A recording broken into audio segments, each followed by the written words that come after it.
मेरा नाम है आर्यन और आप देख रहे हैं डर। तो चलिए बढ़ते हैं आज की इस कहानी की ओर।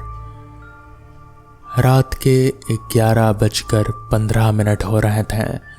सन्नाटा इतना गहरा था कि प्रकाश को अपनी ही तेज होती सांसों और जूतों के नीचे कुचले जा रहे सूखे पत्तों की आवाज़ साफ सुनाई दे रही थे। सामने 2 किलोमीटर लंबा वो रास्ता जिसे इलाके के लोग काला मोड़ कहते थे। कोई भी स्थानीय व्यक्ति सूरज ढलने के बाद इस रास्ते पर कदम रखने की हिम्मत नहीं करता था। कहते थे कि बरसों पहले यहाँ एक पुराना शमशान हुआ करता था जहाँ तांत्रिक साधनाएं होती थी और आज भी वो रास्ता श्रापित था। भटकती आत्माओं की कहानियां बचपन से प्रकाश के कानों में पड़ती रहे थे, लेकिन वो शहर का पढ़ा लिखा लड़का था। इन सब बातों को महज अंधविश्वास मानता था।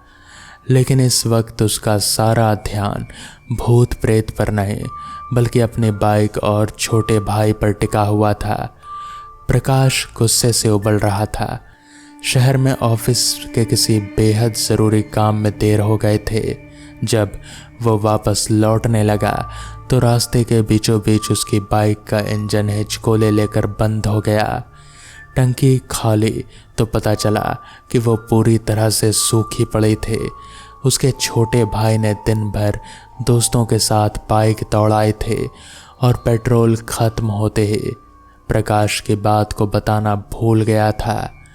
अगर उस बेवकूफ़ ने एक बार कह दिया होता तो प्रकाश रात के इस अंधेरे में सड़क के बीचों बीच यूं बेबस ना खड़ा होता।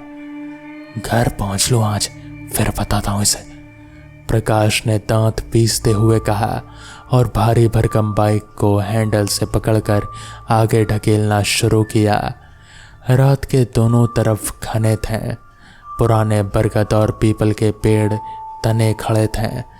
सड़क पर दूर दूर तक ना तो कोई इंसान दिख रहा था, ना ही किसी जानवर की आहट थे। यहाँ तक कि रात में बोलने वाले झींगरों की आवाज़ भी गायब थे। ऐसा लग रहा था जैसे पूरा जंगल किसी अनहोनी के डर से सांस रोके बैठा हो। सिर्फ प्रकाश अपनी बाइक और हैंडल से निकलती पीली कमज़ोर रोशनी उस हसीम अंधेरे को चीरने की नाकाम कोशिश कर रहे थे। प्रकाश अभी रास्ते के आधे सफ़र पर पहुंचा ही था कि अचानक बाइक का चलना भारी हो गया। उसे लगा शायद चढ़ाई आ रही है।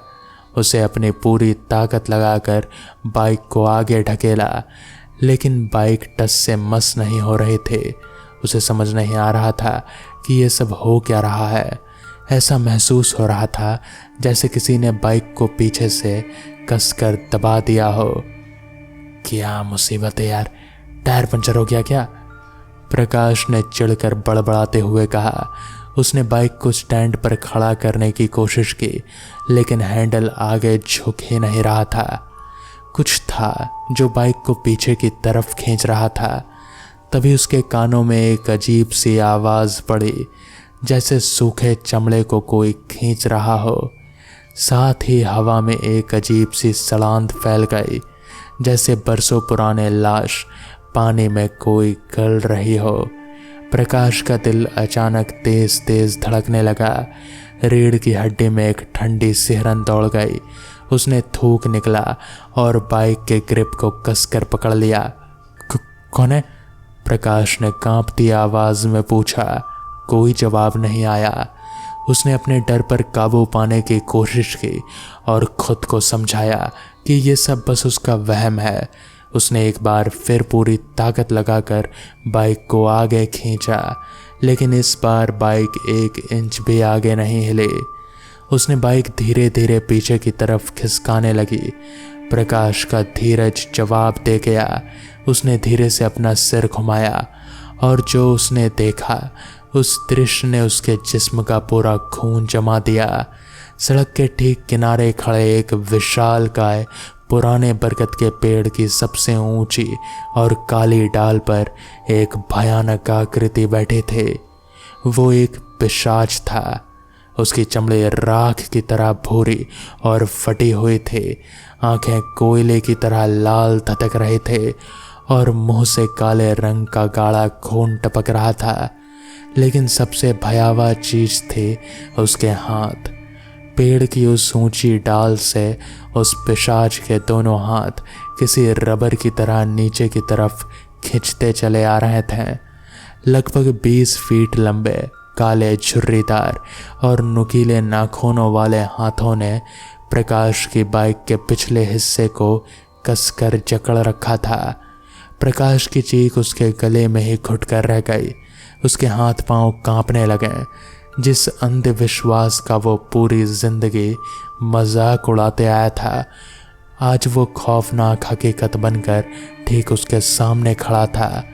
पिशाच ने अपनी धधकती लाल आंखों से प्रकाश की तरफ देखा। उसकी गर्दन एक झटके से 180 डिग्री घूम गई। उसने अपना विकराल मुंह खोला, जिसके भीतर दोहरी पंक्तियों में नुकीले दांत चमक रहे थे, और एक ऐसी खौफनाक हंसी हंसा जिससे आसपास के पेड़ थरथरा उठे।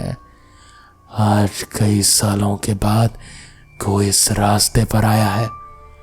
पिशाच की गूंजती हुई भारी आवाज सीधे प्रकाश के दिमाग में टकराई। पिशाच के लंबे हाथ धीरे धीरे बाइक को अपनी तरफ खींचने लगे। प्रकाश बाइक से चिपका हुआ था, लेकिन खौफ के मारे उसके पैर जमीन पर जम चुके थे। जैसे ही प्रकाश का एक लंबा नुकीला बाइक को छोड़कर प्रकाश की गर्दन की तरफ बढ़ने लगा, प्रकाश के अंदर का बचा कुचा जीवन रक्षक विचार जाग उठा। उसने बिना एक पल गवाए बाइक को वहीं छोड़ा। बाइक धड़ाम से सड़क पर गिरी और प्रकाश जान बचाकर उल्टी दिशा में पागलों की तरह भागने लगा। पीछे से पेड़ों की डालियों के टूटने की भयानक आवाजें आ रही थे। पिशाच अब पेड़ से उतरकर अपने लंबे हाथों और पैरों के बल छिपकली की तरह सड़क पर रेंगता हुआ उसके पीछे आ रहा था। उसके नुकीले नाखूनों की सड़क पर रगड़ने की आवाज प्रकाश के ठीक पीछे सुनाई दे रहे थे। कोई बचाओ! प्रकाश की आवाज अंधेरे में खो रहे थे। वो बिना पीछे देखे भागता रहा। उसके फेफड़े फटने को हो रहे थे, पैर जवाब दे रहे थे। दूर सड़क के मोड़ पर उसे गांव की पहली स्ट्रीट लाइट की पीली रोशनी दिखाई दी। खौफ और उम्मीद के बीच झूलता हुआ प्रकाश अपनी आखिरी ताकत झोंक कर उस रोशनी की तरफ भागा। स्ट्रीट लाइट की वो मध्यम पीली रोशनी प्रकाश के लिए किसी तिनके के सहारे जैसी थी।